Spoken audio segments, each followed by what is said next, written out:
How's it going, everybody? It's Brandon with Electrical Specialist, and today on this episode of Ask Your Local Electrician, we're going to be digging into the mailbag. We've asked people to give us and send us their questions about what they'd like responses to. That way, maybe we can help a little better, answer things more directly related to you and your home. So the biggest and first question that keeps coming up, and for good reason, is how much does it cost to hire an electrician?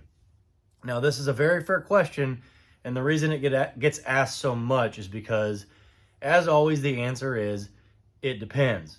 It's a variable rate. There's so many different things that go into it. Today, we're going to kind of dig into that and kind of give you some answers on what that looks like, why they're changing, and what you can expect. So we'll just jump right into it. We'll talk about, first of all, who's the company. Obviously, we would encourage you to vet them, get online, find out, what their website is, what they do, how long they've been around. Is it a large company? Is it a small company? Each one has its own cost directly related to the direct cost that it costs them to produce the service for you. So when you hire them, what does it actually cost them to get that done for you and get it done well?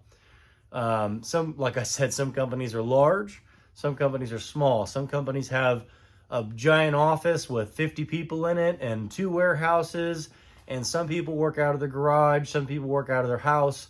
Those are giant overhead changes. So those are big obstacles that can come into the cost factor.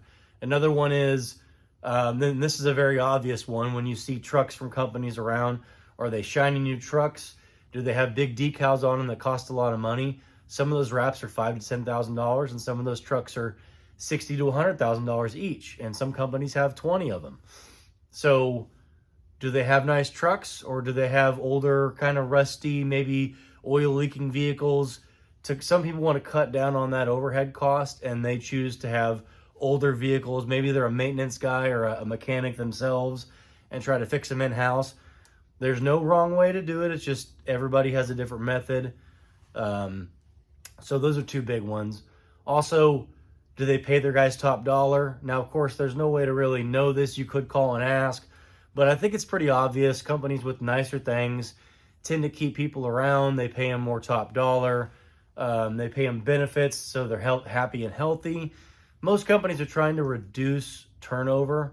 That's a big problem in the industry is, you don't want guys coming in and you investing in their training and them leaving.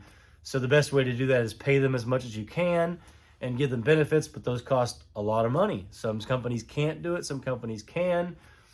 Some companies choose to stay really small and pay their guys cash, or pay them lower wages and try to give them just a really happy environment, with a lower cost of doing things. So again, there's many ways to do that. None are right and wrong. It's just everybody chooses a different way. When we get into other material costs, stuff like that, people always want to know, or we do get asked quite a bit, I'm sure everybody does, Brandon, what are you guys upcharging your materials? And of course, it depends upon the project. Every company does it a different way. You'll find that companies will upcharge on their material cost for what it costs them anywhere from 10% to 100%.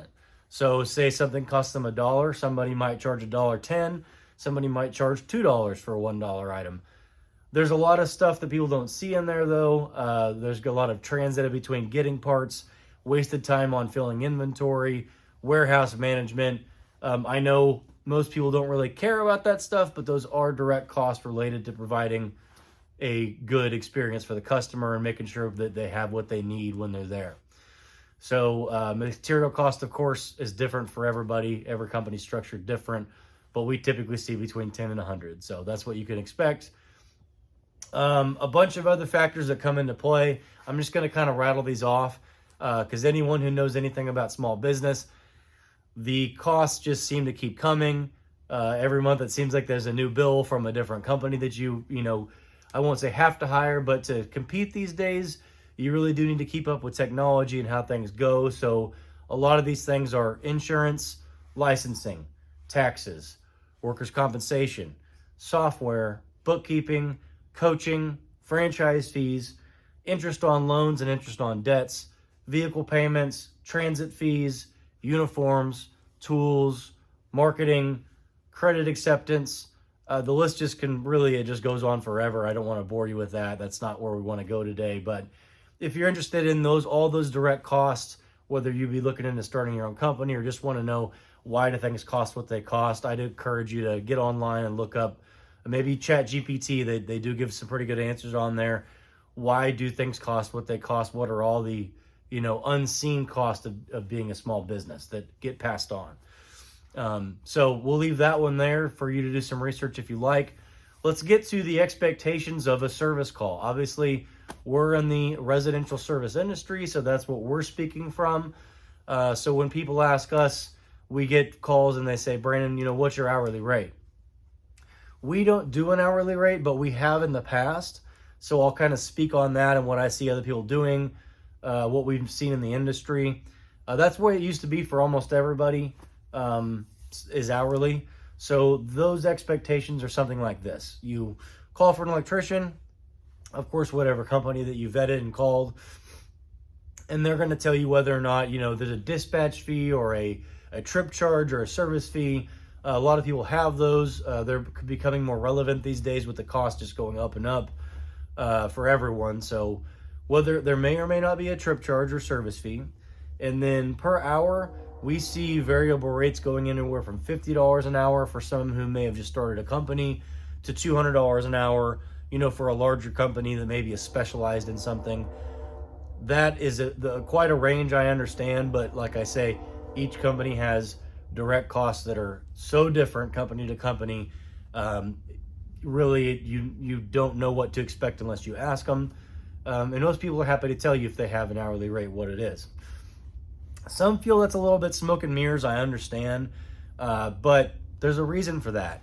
In this industry, it's impossible to guess correctly how long a project is going to take. Now, if it's just changing a plug out, we have a pretty darn good idea, but for a panel, a service, maybe running new circuits throughout your house, hanging some boxes outside for lights, those things can all vary drastically.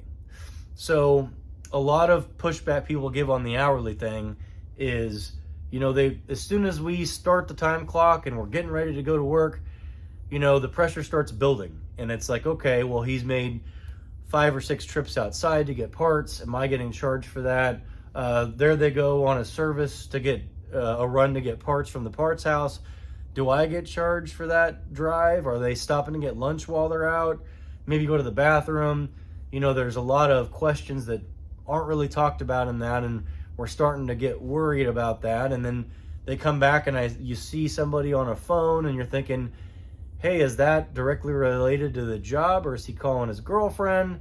Those are all things that kind of worry people about hourly rates.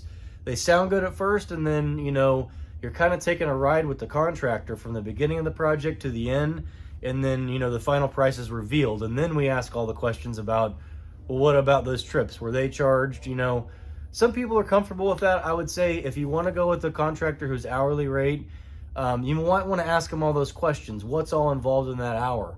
Are the trips included or whatnot? I think the main thing is you want to trust that contractor. You have a relationship with them because you are taking a gamble there, and you could win and you could lose. So just know that you're taking a gamble on an hourly rate, and make sure you trust your contractor so they'll take care of you.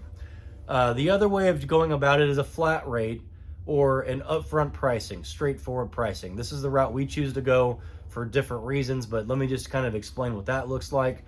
It's more of a very transparent flat rate, meaning each item has its own cost for that thing. So whether it's a plug getting installed, a ceiling fan getting hung, or a panel getting changed out, there are rates for each one, and they don't change.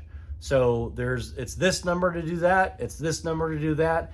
It doesn't matter if it takes an hour or 100 hours. That way, the risk is really on the contractor.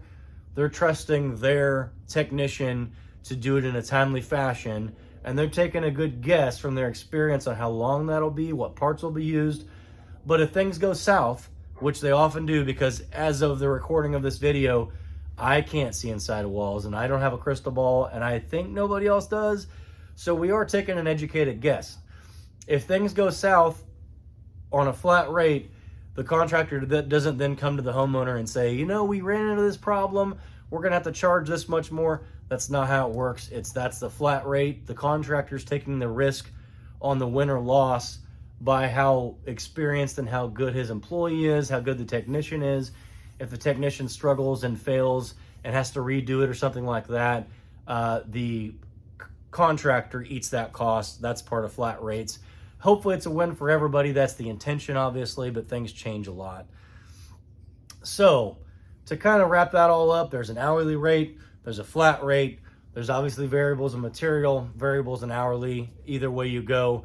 Just find out who the contractor is, and I think the main thing is see if you can't build a relationship and build trust with them and make sure they treat you right, and I think that's what counts overall. So if you guys have any more questions, you can find us on YouTube, you can find us on Facebook, or check out our website at especialist.pro. You can find all your answers there.